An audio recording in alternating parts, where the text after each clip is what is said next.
Good morning. Today we enter into the letter of St. Paul to the Philippians.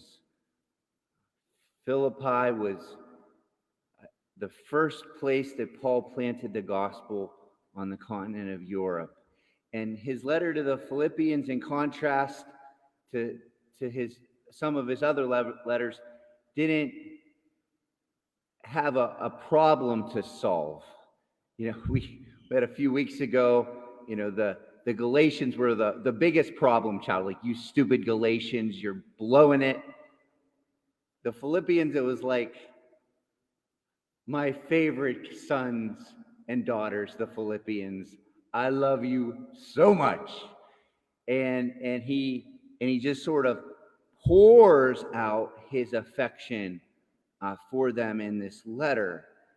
And we experience in this letter not sort of an annoying just assertion of how much he loves them and how great they are, but really a strengthening.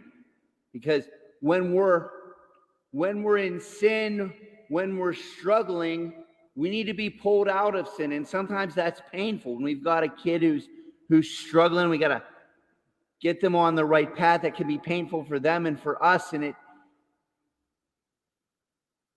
that's an important thing that we have to do as a church, as parents, as brothers and sisters, even sometimes as children with our parents. Not my parents, if they're watching this. But,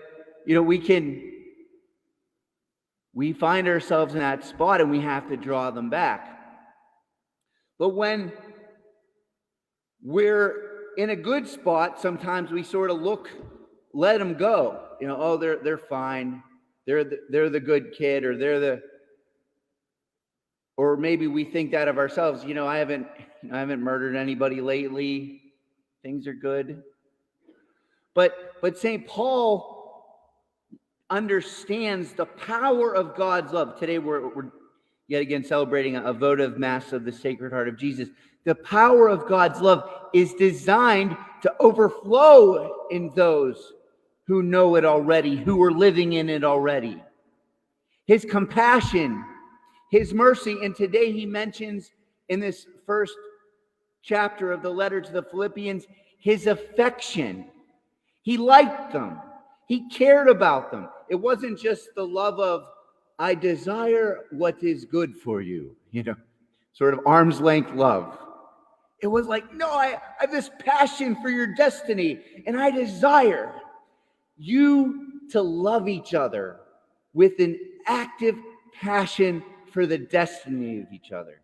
He understood that if they weren't allowing the Spirit to fire their love, if they weren't consistently aided by the Eucharist, which we're going to receive here today, pouring out their love, he probably would have to write them another letter about them falling off the tracks, right? Like there's not this happily ever after dynamic in our lives as followers of Jesus. We need to be reminded by the love of others and be experiencing in our own hearts a love not of our making for others and for ourselves that comes from Christ. And St. Paul desired this for this, favorite child of his in Philippi. We see in the gospel how Jesus loved in an individual, how St. Paul loved this whole community. This guy with dropsy, probably bloated beyond would have probably been a hard image to take in. They're sort of testing him, sort of like the media does now with they bring this guy in and they're like, what's he going to do? And of course, he heals them because he, of course, as Jesus experienced this one as a beloved child of his, but they clearly didn't. And I think for us, we want to be challenged to see not simply our own children, not simply those people who we have a direct responsibility for, but people we encounter more marginally as people who the Lord may be calling us to love with this compassion and mercy and affection. Looking with them as Jesus did, with a gaze of desire for their salvation, desire for their thriving, desire for their knowing his love. So let's beg for the grace as we receive the fruits of the love of God in this Eucharist, to love like St. Paul and Jesus today.